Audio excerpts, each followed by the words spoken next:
The snow had started to fall harder, thick and quiet, when the first shove came from behind. Her boots slid on the ice, arms flailing as laughter cracked the stillness of the street. No one stepped in. No one even slowed down. And somewhere just beyond the glow of the street lamp, someone stopped walking. Before we begin, tell us where you're watching from. Drop your country in the comments below. The snow came down heavier than expected, thick flakes swallowing sound and shrinking the world to whatever stood inside the nearest circle of light. Her boots slipped once. Then again, Saul skidding on a patch of ice she didn't see in time. She caught herself, heart jumping, breath sharp in her chest. She was almost home. 3 blocks, maybe less. The street was quiet in the way winter nights often are. Storefronts dark. Cars buried and forgotten. The kind of quiet that usually felt safe. Tonight it didn't. She heard them before she saw them. Voices drifting loose and careless, cutting through the hush like they belonged there. Laughter followed. Too close. Too confident. She adjusted her pace without turning around. Not faster. Just different. A small angle toward the brighter side of the street. "Hey!" someone called. "Careful. The slick out here." She didn't answer. Footsteps closed the distance behind her. Boots crunching through fresh snow. A shadow slid into her peripheral vision. Then another. A hand brushed her shoulder. Light. Testing. She stopped. Turned just enough to see 3 young men. Faces flushed red from cold and something else. Smiles that didn't reach their eyes. "Relax," one of them said. "We're just talking." She scanned the street. No cars. No open doors. Snow falling harder now, blurring edges, dulling distance. Her fingers tightened around her bag. And behind her, just beyond the street lamp's glow, a leash went slack as a man stopped walking. Fear came later. What she felt first was annoyance. Sharp and unfair. She was tired. Cold. She had done nothing to invite this. "I don't want trouble," she said, keeping her voice even. Calm had always been safer than panic. One of them laughed. Nobody said trouble. They shifted without thinking, spreading out just enough to box her in. Casual. Familiar. Snow clung to their jackets, melting into dark patches. One kept bouncing on his heels, scraping ice like he was daring himself to slip. She tightened her grip on the bag strap. Bread, milk, eggs, things that would shatter if she fell. "Please," she said. "Let me pass." The tallest leaned closer. She smelled alcohol on his breath. "You're shaking." "I'm cold." His smile widened, like that explained everything. The shove came quick. Not enough to knock her down. Enough to see how steady she was. Enough to remind her how fragile balance could be. She stumbled, catching herself against a snow-covered car. Pain flared in her wrist. The bag tore. An apple rolled free and disappeared under a tire. Laughter cracked louder this time. None of them noticed the dog yet, or the man standing still at the edge of the light, leash loose, shoulders settling like something heavy had just clicked into place. But the dog noticed. A low sound rolled out of its chest. Not loud, not dramatic, intentional. The German shepherd stepped forward on its own, snow dusting its back and melting into dark fur. His body changed first, head lower, weight centered, muscles coiling without tension. "Whose dog is that?" one of the men said, laughter thinning. The girl turned, startled. She hadn't seen anyone else on the street. Not until now. "He's beautiful," she said without meaning to. The word slipped out, grounding her for half a second. The leash stayed loose. The man holding it didn't rush, didn't raise his voice. He took one step closer, boots pressing fresh prints into untouched snow. "That's close enough," he said. It wasn't loud. It wasn't angry. carried no decoration at all. One of the men scoffed. "Mind your business." The dog's ears flicked. Its eyes never left the one who had shoved her. "Last chance," the man said. Something in his tone landed differently. Not a threat. A statement. One of them laughed again, but it came out wrong this time. Too sharp. He bent, scooped up snow, and threw it toward the dog's face. The shepherd surged forward, stopping hard at the end of the leash, teeth flashing, sound ripping through the still street. The girl gasped, stumbling back. The man tightened his grip just enough. "Leave," he said, and for the first time none of them moved. Hesitation didn't last. It rarely does when pride gets bruised. "Control your dog," the shortest snapped, stepping forward with his hands raised like he was calming an animal. The man didn't move. The leash stayed steady. The dog's growl dropped lower, vibrating through the frozen air. "She's leaving," the man said. "Now." The tallest glanced at his friends, then stepped closer, shoulders squaring. "Or what?"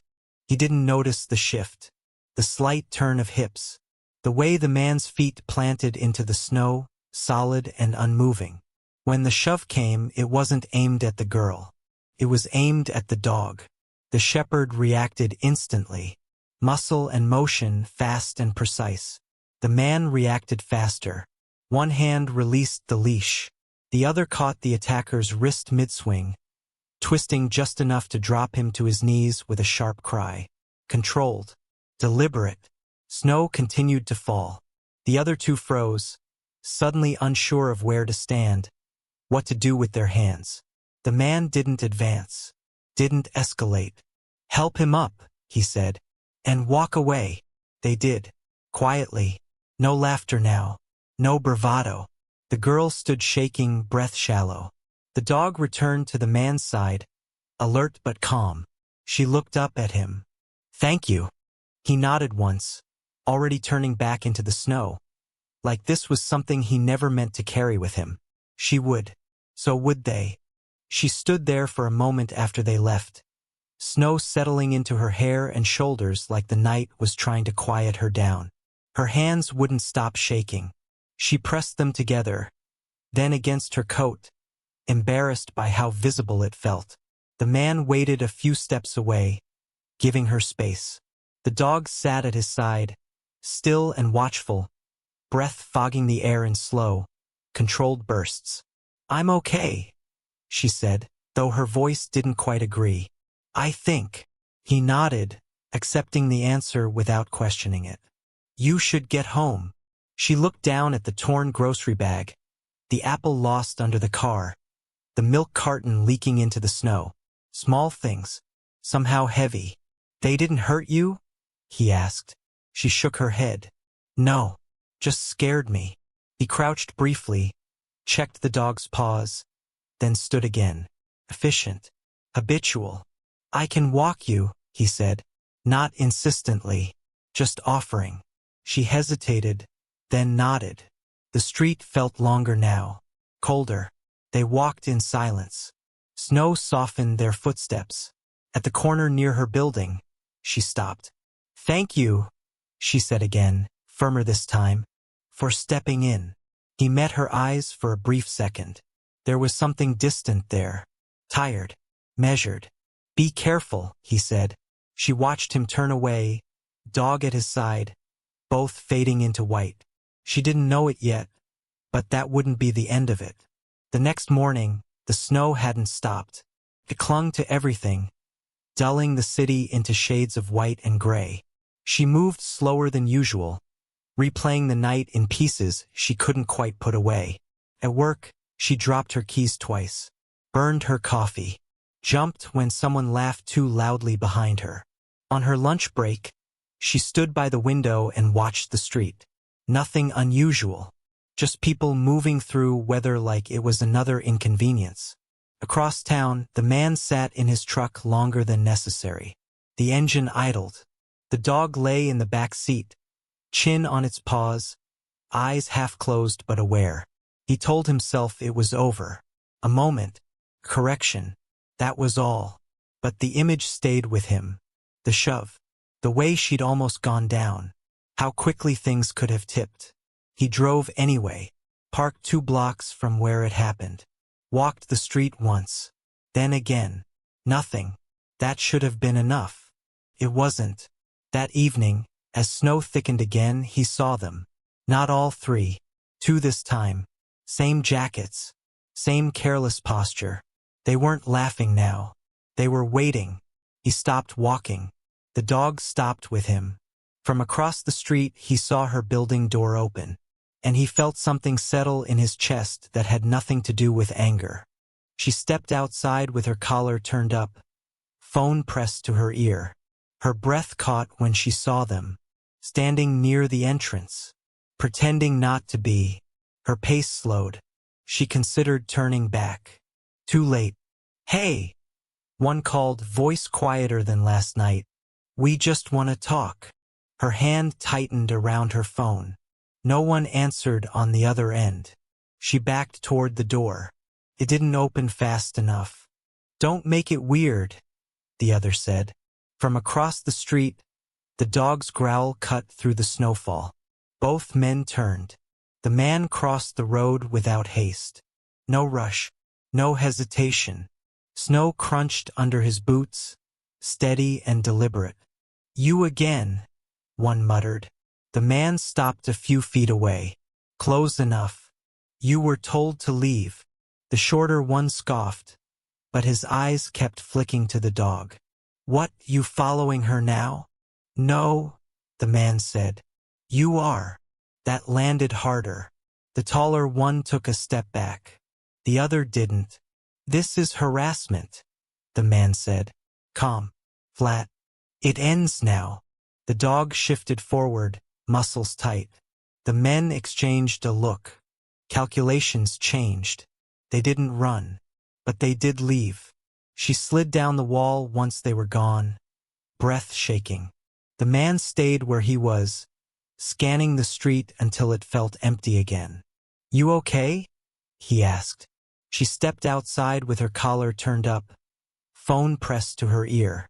Her breath caught when she saw them, standing near the entrance, pretending not to be. Her pace slowed. She considered turning back. Too late. "Hey!" One called, voice quieter than last night. "We just want to talk." Her hand tightened around her phone. No one answered on the other end. She backed toward the door. It didn't open fast enough. "Don't make it weird," the other said. From across the street, the dog's growl cut through the snowfall.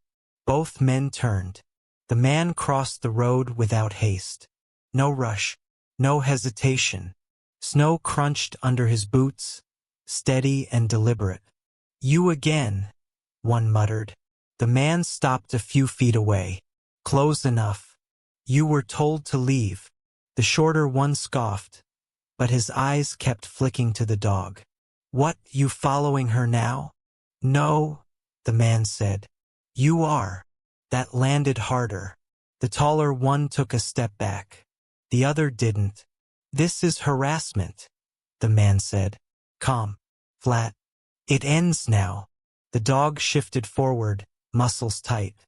The men exchanged a look. Calculations changed. They didn't run, but they did leave. She slid down the wall once they were gone, breath shaking. The man stayed where he was, scanning the street until it felt empty again. "You okay?" he asked. She nodded. This time she meant it. Snow kept falling as if none of it mattered, as if nothing had almost happened twice in the same place. She stood, brushing snow from her coat, hands steadier now. "They won't stop, will they?" The man didn't answer right away. He clipped the leash shorter, not because the dog needed it, but because it felt right. "Bullies usually test boundaries," he said, "until someone holds them." She looked at him, really looked this time. The way he stood. The way he watched everything without seeming tense. "You didn't have to keep coming back," she said. He nodded once. "I know." They stood in silence. The dog sat between them, calm but alert, tail resting against the snow. "Why did you?" she asked. He considered the question longer than expected. "Because walking away would have been easier," he said. "And I don't trust easy choices." That told her more than a name would have. She extended her hand. He shook his head gently. "Not necessary." A pause. Snow hissing softly as it landed. "They'll remember you," she said. "They'll remember the dog," he replied. She almost smiled. From the end of the street, a car slowed, windows dark, engine idling longer than it should. The man noticed. So did the dog. The leash tightened. "Go inside," he said. She hesitated, then did. From her doorway, she looked back. The man stood alone in the snow, dog at his side, eyes fixed on the car. Whatever this was, it wasn't finished yet. The car stayed parked longer than it should have. Engine humming. Lights off. Snow settling on the hood like a quiet disguise. The man didn't move. Neither did the dog. He shifted his weight just enough to change his angle, placing himself where the streetlight caught his outline. A deliberate choice. If someone was watching, he wanted to be seen. The car rolled forward at last, tires crunching softly. Too slow to be casual. Too smooth to be lost. Passed him once. Then circled the block. The dog's ears tracked it without sound. When it came back, the window cracked an inch. A face appeared. Young. Curious. Not one of the men from before. "You're persistent," the driver said. The man didn't answer. The window slid up. The car moved on. He waited another minute before turning away. Walked 2 blocks. Then doubled back through an alley, boots careful on packed snow. From across the street, he watched the building. Lights on. Curtains drawn. He stayed there until the car didn't return. Only then did he leave. That night, the girl locked her door twice. Sat on the edge of her bed fully dressed, phone in her hand, listening to the building settle. Outside, snow erased footprints. Inside, she realized something unsettling. This wasn't random anymore. The next day brought cold clarity. No shouting, no confrontation, just the kind of quiet that made every sound feel intentional. At work, she caught herself checking reflections. Glass doors, car windows. She hated it. Hated how quickly her world had shrunk. During lunch, she stood at the same window as before. Across the street, a man waited at the bus stop too long. Never boarded. Never checked his phone. That night, she saw the car again. Different street. Same pace. Fear returned, slower this time. Heavier. She didn't call the police. She didn't know what she'd say. Instead, she walked an extra block. Changed routes. Watched shadows. Across town, the man noticed patterns forming. Small things. Repetition. The kind that didn't happen by accident. He made a decision he hadn't wanted to make. That evening, he adjusted the dog's harness. Checked its vest. Quiet hands. Familiar routine. They didn't walk the usual route. They waited. The car came just like he expected. This time it stopped. The driver got out. The man stepped forward before the door fully closed. "You should tell whoever sent you," he said, "that this ends tonight." The driver laughed nervously. "I'm just watching." The dog bared its teeth. "Watching turns into something else," the man replied. "Leave." The driver hesitated. Then he ran. Snow fell harder that night, thick enough to blur street signs and soften the city into indistinct shapes. The girl sat on her couch, lights off, listening. Every sound felt louder in the dark. Footsteps above. Pipes knocking. A door somewhere down the hall. Her phone buzzed. Unknown number. She stared at it until it stopped. Then it buzzed again. "You should tell your friend to mind his business." Her throat tightened. She didn't respond. A third message came. "People get hurt in weather like this. She stood abruptly, heart racing, and crossed to the window. Across the street, the man stood half hidden by falling snow, dog at his side, watching the building like it mattered. She didn't know how she knew it was him. She just did. Down below, the man's phone buzzed once. He read the message, deleted it. The dog shifted closer. He looked up, met her eyes through glass and snow and distance.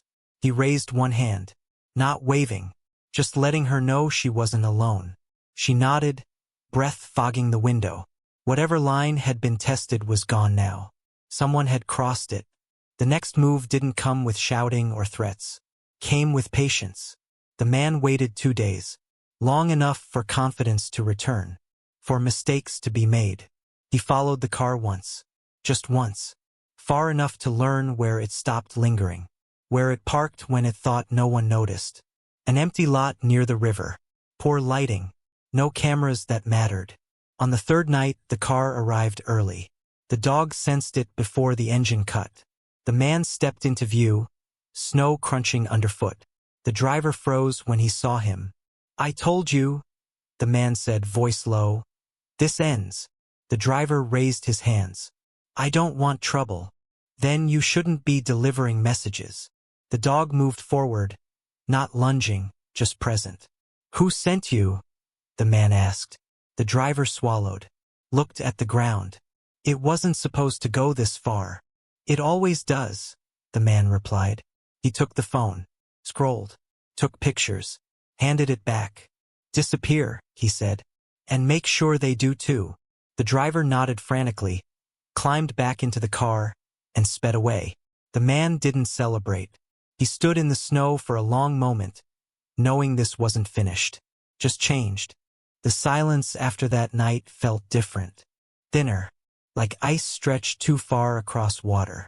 The girl noticed it first. The way people lingered less in doorways. The way the street seemed to empty earlier than usual. Even the snowplows came through faster, drivers unwilling to slow down. She stopped taking calls she didn't recognize, kept her phone on silent at night, slept with the lights on. Across town, the man felt the shift too. Pressure didn't always arrive loudly. Sometimes it arrived as absence, a space being cleared. He checked the dog's vest more often, walked different routes, watched reflections. On the fourth night, the car returned. Not near her building, near his.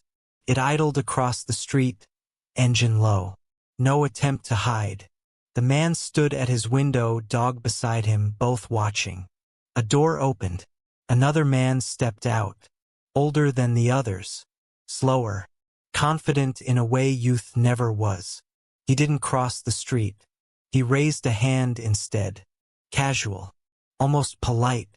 The message was clear. "We know where you are." The man didn't respond.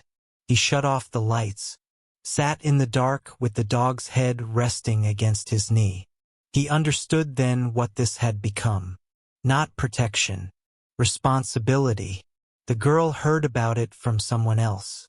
A coworker mentioned a group of men asking questions near her block. Not threatening, just curious. Too curious. That night she didn't wait. She packed a bag. Just essentials. Clothes. Documents. Her hands shook as she zipped it closed. She hesitated at the door, then did something she hadn't planned to do. She walked. Snow crunched under her boots as she crossed streets she barely noticed anymore. She didn't text, didn't call. She knocked. The man opened the door without surprise, as if he'd been expecting it. "I don't want to be the reason," she started. He shook his head once. "You're not." The dog sniffed her boots, tail low but calm. She stayed on the edge of the room, unsure where to put herself. "They're escalating," she said. "Yes," he replied. A pause. "They won't stop because I'm careful," he added. "They'll stop when it costs them."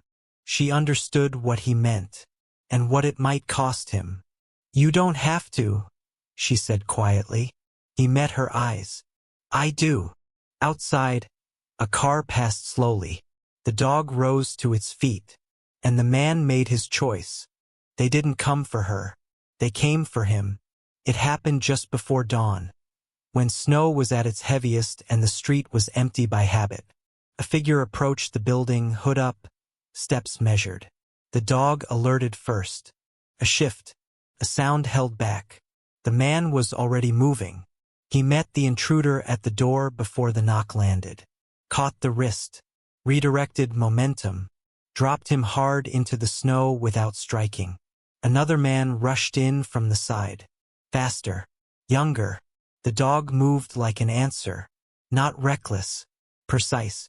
It was over in seconds. No sirens, no shouting. Just two men retreating into white, pride and certainty stripped away. The girl watched from the window, heart hammering, understanding now what she had mistaken earlier. This wasn't random bravery. This was training held in check. The man stood in the street long after they left, snow piling on his shoulders, breath steady. He looked smaller somehow when it was over. Tired. He came back inside and sat heavily. The dog leaned into him. "You okay?" she asked. He nodded. "They're done." She didn't ask how he knew. Morning arrived quietly, snow still falling, but the air felt lighter. No cars slowed. No strangers lingered. The city resumed its rhythm as if nothing had happened. She made coffee, watched steam rise, let herself breathe. The man packed his bag. She noticed it without comment. The deliberate way he folded things. The finality. "You're leaving," she said. "Yes." "When?" "Today." The dog sat between them, ears relaxed for the first time in days. She searched his face, looking for something unresolved. Found none. "They won't come back," he said. "They learned what they needed to." She nodded, trusted him. At the door he paused, looked down at the dog. "You did good," he said quietly. The dog's tail thumped once. He turned to her, hesitated. "You didn't owe me this," she said. "No," he agreed. "But it mattered." He stepped into the snow, walked away without looking back. She stood in the doorway until he disappeared into white. The dog sat beside her, watching too. When the door finally closed, she realized something had shifted. Not the world, just her place in it. The days that followed were quieter than she expected. Not empty, just steady. Snow melted slowly, leaving behind wet pavement and dull gray sidewalks. People returned to routines. The street felt ordinary again. She kept waiting for something else to happen. Didn't. No cars lingered. No unfamiliar footsteps slowed near her door. The phone stayed silent. At night, she slept with the lights off for the first time in a week. Sometimes she thought she saw the dog. A dark shape at the edge of the block. A familiar posture. It never was. She told herself that was normal. That her mind was filling space that no longer needed filling. Across the city, the man boarded a train before dawn. The dog lay at his feet, calm and unmoving, eyes tracking the platform until it slid away. Neither of them looked back. He didn't think about what might have happened if he hadn't stopped, or if he had walked away sooner. He thought only about what was required. The world didn't need explanation, just correction. Snow gave way to slush, slush to rain, and somewhere in between, the tension finally let go. Spring came slowly. The girl noticed it first in small ways.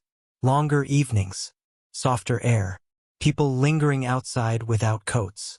She changed her route home again, not out of fear this time, out of preference. One evening, she paused under the same street lamp where everything had started. The light flickered once, then steadied. Nothing happened. She smiled at that. A few blocks away, a German shepherd walked beside a man through a different city, different streets, same rhythm. The dog's scar was nearly invisible now, fur grown back thick and even. The man walked lighter, not relaxed, but settled. They stopped at a crosswalk. A child waved at the dog. The dog sat automatically, tail swaying once. The man nodded back. Polite. Unremarkable. That was the point. Back home. She unlocked her door and stepped inside without looking over her shoulder. She placed her keys down. Took a breath. The moment had passed. What remained was quieter. Stronger. She didn't owe that feeling to bravery.